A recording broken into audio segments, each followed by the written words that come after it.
శివయ్య, ఎందుకు నన్ను ఇలా సృష్టించావు? ఈ లోకం నన్ను అర్థం చేసుకోవటం లేదు. అసలు నేను ఎవరు ప్రభువు?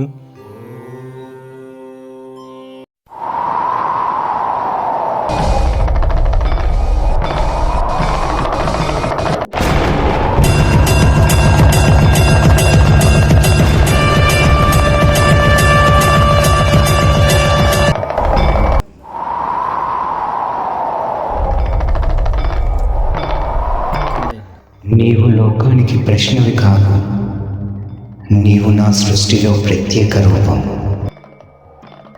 నా లోపలే స్త్రీ పురుషుడు ఇద్దరూ ఉన్నారు.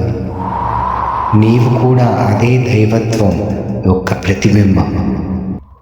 శివుడు ఉన్న చోట తేడా ఉండదు, ప్రేమ మాత్రమే ఉంటుంది. భిన్నత్వం శాపం కాదు, భగవంతుడి అందమైన ఆలోచన. నీవు దేవుడి సృష్టి కాదు, దేవుడి సందేశం. నీ స్థానం కాదు, గౌరవం.